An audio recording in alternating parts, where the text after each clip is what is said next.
de João Cabral de Melo Neto, da obra Quaderna, Poemas.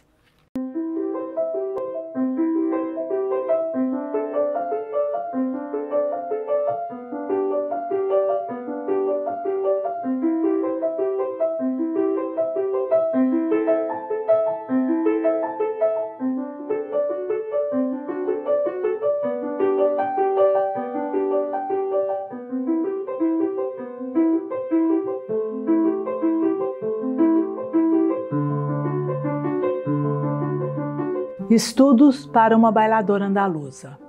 Dir-se-ia quando aparece dançando por seguirias, que com a imagem do fogo inteira se identifica. Todos os gestos do fogo que então possui dir-se-ia. Gesto das folhas do fogo, de seu cabelo sua língua. Gesto do corpo, do fogo, de sua carne em agonia. Carne de fogo, só nervos. Carne toda em carne viva. Então o caráter do fogo nela também se adivinha. Mesmo gosto dos extremos de natureza faminta, gosto de chegar ao fim do que dele se aproxima, gosto de chegar-se ao fim, de atingir a própria cinza. Porém, a imagem do fogo é num ponto desmentida, que o fogo não é capaz, como ela é, nas seguirias, de arrancar-se de si mesmo, numa primeira faísca, nessa que quando ela quer, vem e acende-a fibra a fibra, que somente ela é capaz de acender-se estando fria, de incendiar-se com nada, de incendiar-se sozinha. Subida ao dorso da dança, vai carregada ou a carrega? É impossível se dizer se é a cavaleira ou a égua. Ela tem, na sua dança, toda a energia retesa e todo o nervo de quando algum cavalo se encrespa. Isto é, tanto a atenção de quem vai montado em sela, de quem monta um animal, e só a custo o debela, como a atenção do animal dominado sob a rédea, que ressente ser mandado e obedecendo protesta. Então, como declarar se ela é égua ou cavaleira? Há uma tal conformidade entre o que é animal e é ela, entre a parte que domina e a parte que se rebela, entre o que nela cavalga e o que é cavalgado nela, que o melhor será dizer de ambas, cavaleira e égua, que são de uma mesma coisa e que um só nervo as inerva, e que é impossível traçar nenhuma linha fronteira entre ela e a montaria. Ela é a égua e a cavaleira. Quando está taconeando a cabeça atenta e inclina, como se buscasse ouvir alguma voz indistinta. Há nessa atenção curvada muito de telegrafista atento para não perder a mensagem transmitida. Mas o que faz duvidar possa ser telegrafia, aquelas respostas que suas pernas pronunciam. É que a mensagem de quem lá do outro lado da linha, ela responde tão séria, nos passa despercebida. Mas depois já não há dúvida, é mesmo telegrafia, mesmo que não se perceba a mensagem recebida. Se vem de um ponto no fundo do tablado ou de sua vida, se a linguagem do diálogo é em código ou ostensiva, já não cabe duvidar, deve ser telegrafia. Basta escutar a dicção, tão morse e tão desflorida. Linear, numa só corda, em ponto e traço concisa, a dicção em preto e branco, de sua perna polida. Ela não pisa na terra como quem a propicia, para que lhe seja leve quando se enterre num dia. Ela trata com a dura e muscular energia do camponês que cavando sabe que a terra macia, do camponês de quem tem sotaque andaluz caipira e o tornozelo robusto que mais se planta que pisa. Assim, em vez dessa ave assexuada e mofina, coisa que parece sempre aspirar a bailarina, essa se quer uma árvore, firme na terra, nativa, que não quer negar a terra, nem como ave fugi-la. Árvore que estima a terra, de que se sabe família, e por isso trata a terra com tanta dureza íntima, mas que ao se saber da terra, não só na terra se afinca pelos troncos dessas pernas, fortes terrenas maciças, mas se orgulha de ser terra e dela se reafirma, batendo enquanto dança, para vencer quem duvida. Sua dança sempre acaba igual que como começa. Talem-se livros de iguais, coberta e contracoberta, com a mesma posição, como que talhada em pedra. Um momento está a estátua, desafiante à espera. Mas se essas duas estátuas, mesma atitude, observam aquilo que desafiam, parece coisas diversas. A primeira das estátuas, que ela é quando começa, parece desafiar alguma presença interna, que no fundo dela própria, fluindo informe sem regra, por sua vez a desafia a ver quem é que a modela. Enquanto a estátua final, por igual que ela pareça que ela é, quando um estilo já impôs a íntima presa, parece mais desafio a quem está na assistência, como para indagar quem a mesma façanha tenta. O livro de sua dança, capas iguais, o encerram com a figura desafiante de suas estátuas acesas. Na sua dança se assiste como ao processo da espiga, verde envolvida de palha, madura, quase despida. Parece que sua dança, ao ser dançada, à medida que avança, a vai despojando da folhagem que a vestia. Não só da vegetação, de que ela dança vestida, saias folhudas e crespas do que no Brasil é chita, mas também dessa outra flora a que seus braços dão vida, densa floresta de gestos a que dão vida e agonia. Na verdade, embora tudo aquilo que ela leva em cima, embora de fato sempre continue nela a vesti-la, parece que vai perdendo a opacidade que tinha, e como a palha que seca, vai aos poucos entreabrindo-a. Ou então é que essa folhagem vai ficando impercebida, porque, terminada a dança, embora a roupa persista, a imagem que na memória conservará em sua vista é a espiga, nua e espigada, rompente e esbelta em espiga. Paisagem pelo telefone. Sempre que no telefone me falavas, eu diria que falavas de uma sala toda de luz invadida.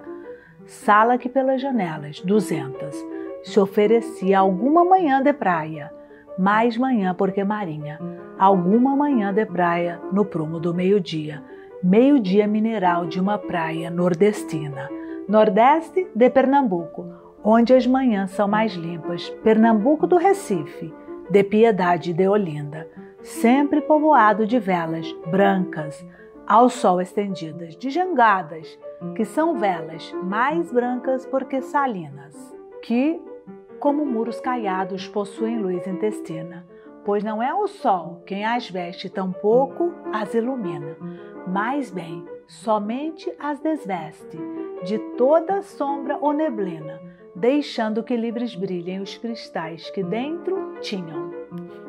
Pois assim no telefone tua voz me parecia, como se de tal manhã estivesses envolvida, fresca e clara, como se telefonasses despida, ou se vestida somente de roupa de banho, mínima, e que por mínima pouco de tua luz própria tira, e até mais quando falavas no telefone, eu diria que estavas de todo nua, só de teu banho vestida, que é quando tu estás mais clara, pois a água nada embacia. Sim, como o sol sobre a cal, 6 estrofes mais acima, a água clara não te acende, libera a luz que já tinhas. Cemitério paraibano, entre flores e princesa.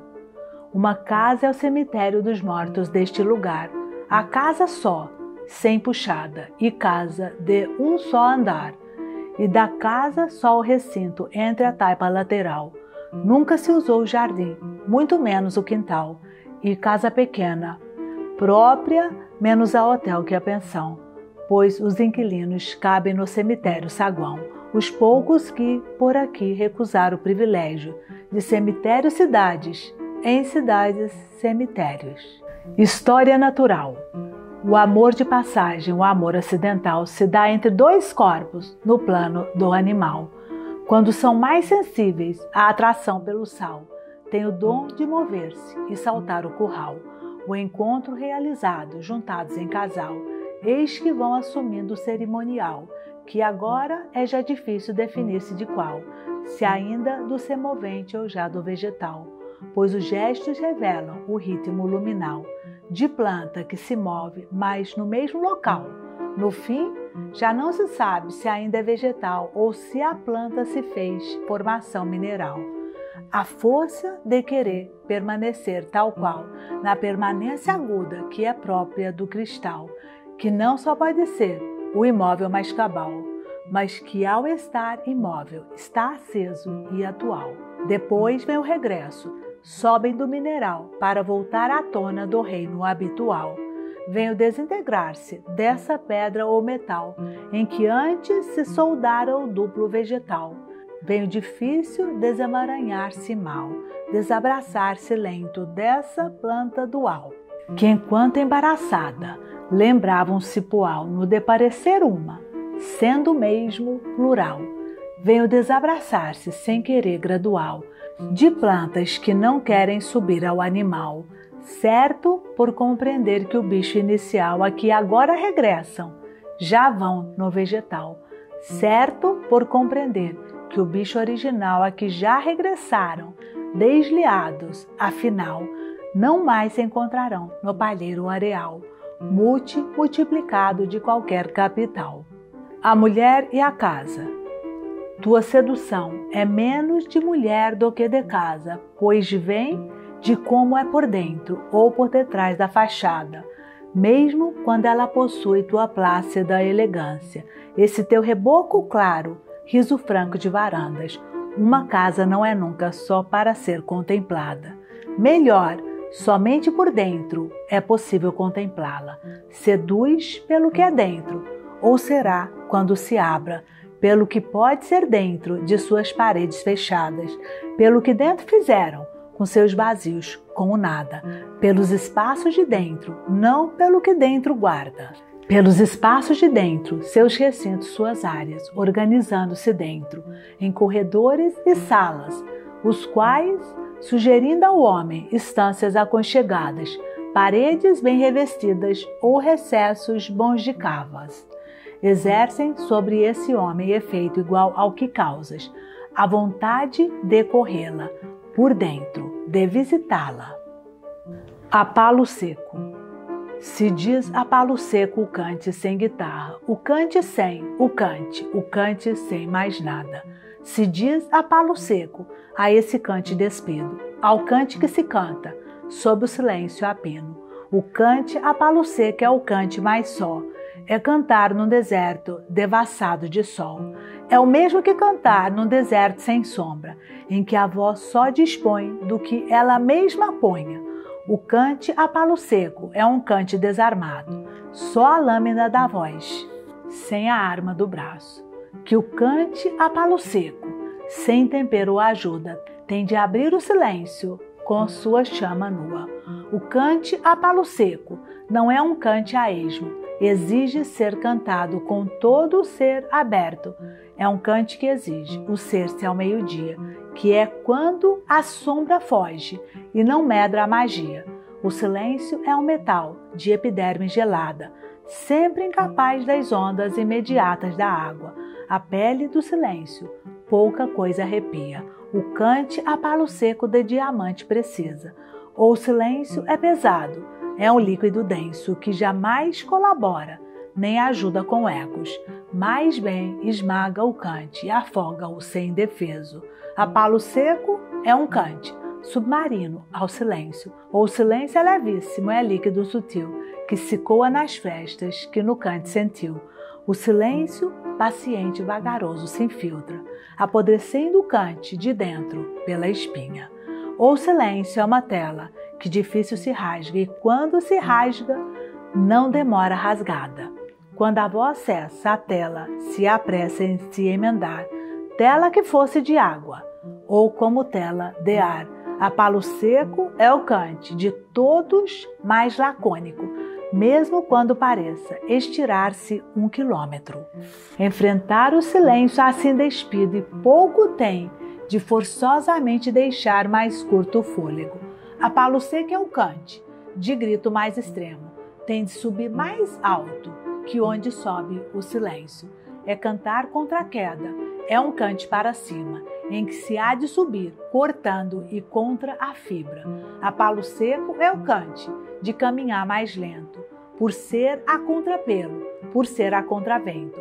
É cante que caminha, com passo paciente. O vento do silêncio tem a fibra de dente. A palo seco é o cante, que mostra mais soberba e que não se oferece, que se toma ou se deixa. Cante que não se enfeita, que tanto se lhe dá, é cante que não canta, cante que aí está. A palo seco canta, o pássaro sem bosque, por exemplo, pousado sobre um fio de cobre. A palo seco canta, ainda melhor esse fio, quando sem qualquer pássaro dá o seu assovio. A palo seco cantam a bigorna e o martelo, o ferro sobre a pedra, o ferro contra o ferro. A palo seco canta aquele outro ferreiro, o pássaro araponga, que inventa o próprio ferro. A palo seco existem situações e objetos. Graciliano Ramos, desenho de arquiteto. As paredes caiadas, a elegância dos pregos, a cidade de Córdoba, o arame dos insetos. Eis uns poucos exemplos de ser a palo seco, dos quais se retirar higiene ou conselho. Não o de aceitar o seco por resignadamente, mas de empregar o seco, porque é mais contundente.